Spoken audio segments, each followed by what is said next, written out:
guys, welcome back. As you can tell, I'm trying to fandangle this tractor backwards here. We're going to pick up some logs today, and the logs that we have are going to be for the log bunks for the sawmill. To be honest with you, I don't tend to look backwards a lot when I'm driving backwards. I tend to use the side mirrors, but it's kind of rude not to look at you folks, and so yeah, we'll try our best to do it this way. Anyways, the logs we are picking up, got to focus here. The logs we're picking up are about 14 feet long. They came down in a windstorm, and so I cut them up thinking they'd make good logs for my log bunks. We're just going to get them today, and we'll take them on over to the sawmill. And if I can make it through here, I will show you guys my setup for dragging logs with my old tractor here. And it's not that old. This is a 2012 Kioti DK40se HST transmission. And the trails are kind of tight here, so I gotta watch what I'm doing. It's nice to make great videos and try to talk to you folks, but if I back this thing into a tree, I might be taking a break from the videos while I pay for another one.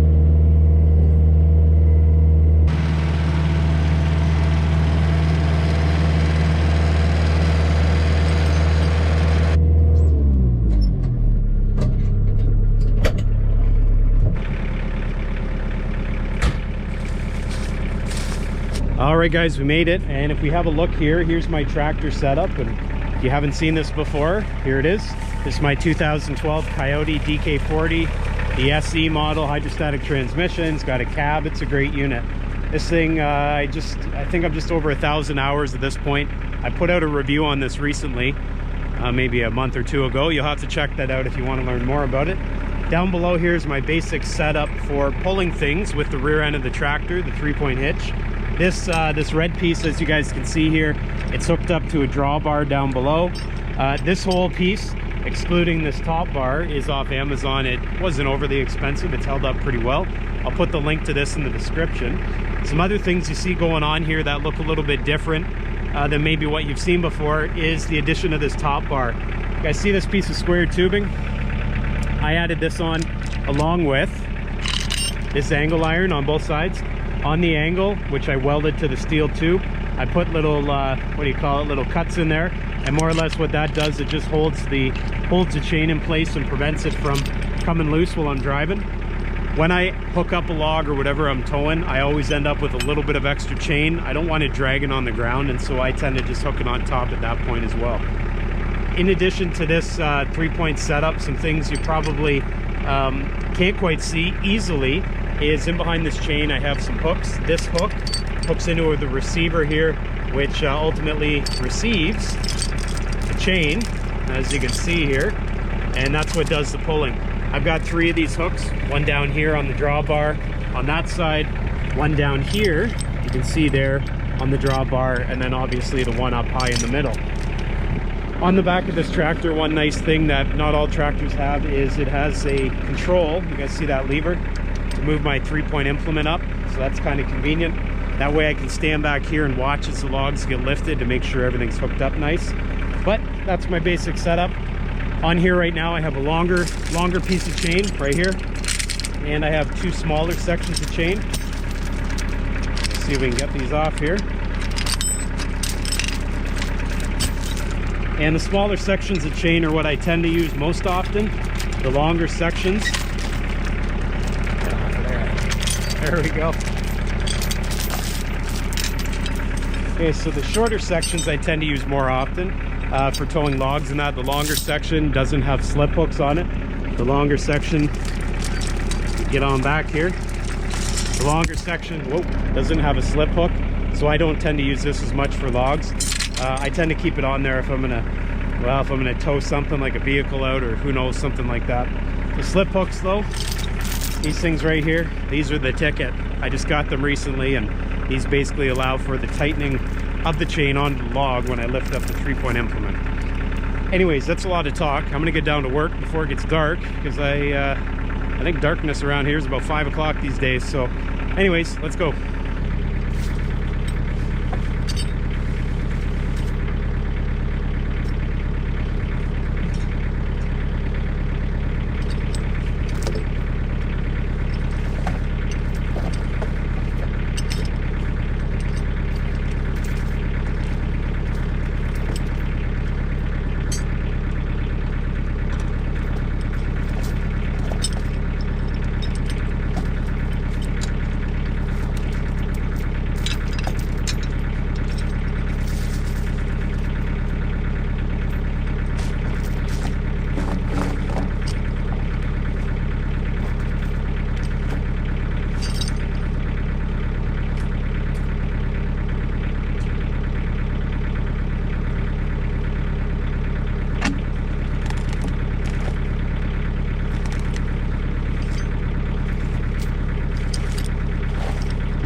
Now you guys saw me rejig things more than once here. Basically what I did, I hooked up the chains, hooked it up to the 3-point implement hooks, lifted it. What that did, it sort of pulled the logs a bit closer to the back of the tractor. Well, I do that usually at least once, and then I let the 3-point implement down again and rehook the chains to take out any slack. Sometimes I do it more than once, but the main reason is it brings the logs closer to the back of the tractor, and it makes sure that when I do get the final hook on there, it lifts up the logs high enough so that there's definitely no way they're going to rub in the dirt, at least not at the front.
Okay guys, we made it, and I'm gonna leave the logs a little bit away from the opening where I'm gonna have the log bunks. The log bunks will be going right here. I'm gonna leave it back just a little bit because I want to get the bucket in here, and you guys can see there's a lot of debris in here. I see all this debris. This is like years and years of pine needles from these red pines mixed in with sawdust and everything else. I'm gonna drag this back here. Notice how there's a bit of a wet area right there in the middle. I'm gonna fill it in with this junk. And I'm probably also going to push back this wood pile just a little bit, so when I'm maneuvering in here with the load of logs and the grapple, I don't have to worry about driving over any of this wood here. This will eventually get split into firewood. I don't know when that's happening, but maybe sooner than later, maybe later than sooner, we'll see. But I'm going to push that back out of the way. Probably going to drag some of this, throw it in the pile, and then we'll have some room to do some work and put up our log bunks. I don't know if I'll get to that today, because as we can see here, the sun is setting, but we'll make the best of it. Anyways, let's go.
Alright guys, I think that's just going to do it for me here today. It is getting pretty dark out here. The days are getting quite short. And if I don't start getting to work earlier in the day, I'm going to get even less and less work done as the day goes on. I have right behind me some 14-foot logs. This is what we got accomplished today. We got these drug out here from the one section of the bush. This got blown down in a storm, so I didn't even have to cut these down. I'm going to use this for the top of my log bunks. The log bunks will essentially, well, it'll be the spot that I load other logs onto and roll onto my sawmill bed. So that's going to be my next job. I think that'll be next time around.